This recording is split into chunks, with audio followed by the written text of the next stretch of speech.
Welcome to episode 6 of the PhD Breakdown, where today I'm going to speak about cognitive anxiety before your PhD viva.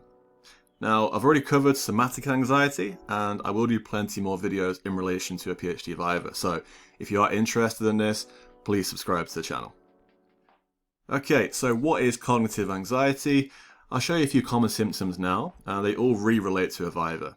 So anticipating the worst, having that irrational fear and dread of what could happen, and a difficulty in concentrating, all very, very close to home when it comes to a viva.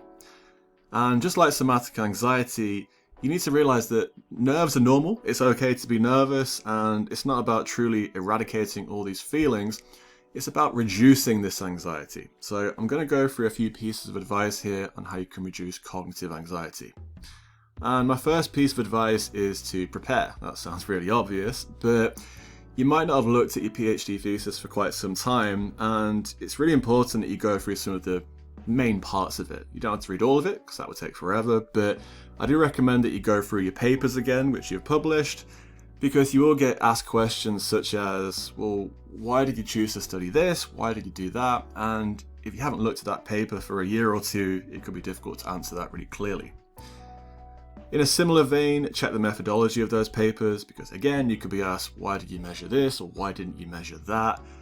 If you didn't look at that paper for a long time, again, you're trying to remember why you made that decision. You want to make sure you're nice and smooth and clear when you're answering those questions in the viva. And finally, look at other papers as well that have come out really recently. Towards the end of the viva, you could be asked questions like, okay, your research is really good, but it's moved on a little bit now with these papers, what do you think of them? If you haven't read them, it doesn't look very good. My second point is to go through some common viva questions. How can you do that? Well, Google's a great start. Look at the most common questions, write them down and practice them. The reality is you can't find every question that will come up in your PhD viva because you don't know what's coming, but that Google search definitely helped me get the bread and butter questions out of the way. My third piece of advice in relation to that is to have a mock viva. Not just one, maybe do a few of them.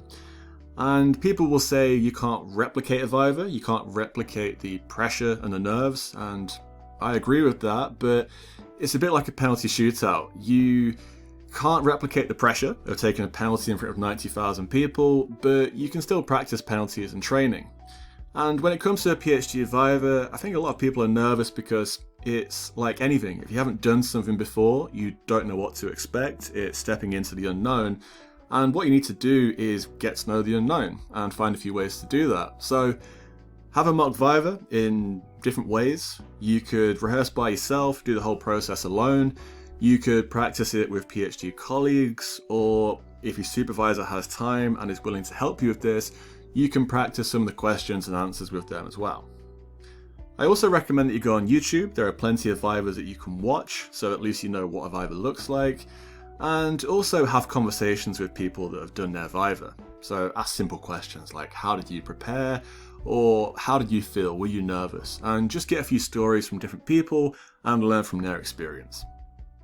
My next piece of advice is to use imagery or visualization. And there are lots of different things that you can focus on and visualize before the viva. It could be really small stuff like turning a computer on if you have to do a presentation. It sounds really silly, but even just knowing where the light switch is in the room, where the buttons are on the computer to do certain tasks. It sounds silly, but when you're really nervous, you might just switch off on how to do some of that stuff, so rehearse it. Secondly, you could rehearse what you'll say when you walk into the room. Might sound silly again, but how do you approach the panel? What do you say to break the ice as a form of conversation at the start of the viva? Next, you could rehearse where you stand. If you have to do a presentation and move around the room, visualize the room, try and go in the room before the viva if you can, look at how it's set up, where will you stand, how will you change your tone of voice as you're speaking, all these little things that you do when you present, visualize that over and over again. And one of the more important visualizations is rehearsing the question over and over again. So all those questions you found on Google or from your practice when you're doing those mock vivas, go through those questions in your head over and over again until you go crazy. And this was something I did. I visualized a viva probably 100 times in my head before I actually did the viva in person.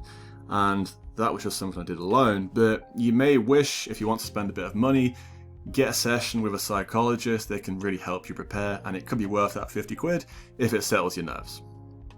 My final point is keeping busy just before your Viva begins, and I'll give you an example in sport.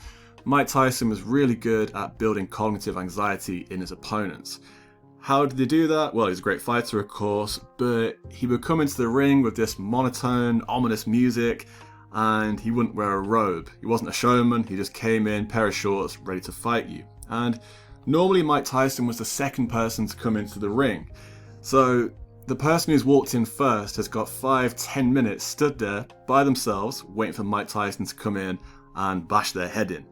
And that's probably a weird way of looking at it compared to your Viva, but what I'm trying to say to you is avoid doing nothing in that half an hour, 60 minutes before your Viva begins. So be around people, they can help distract you from the nerves.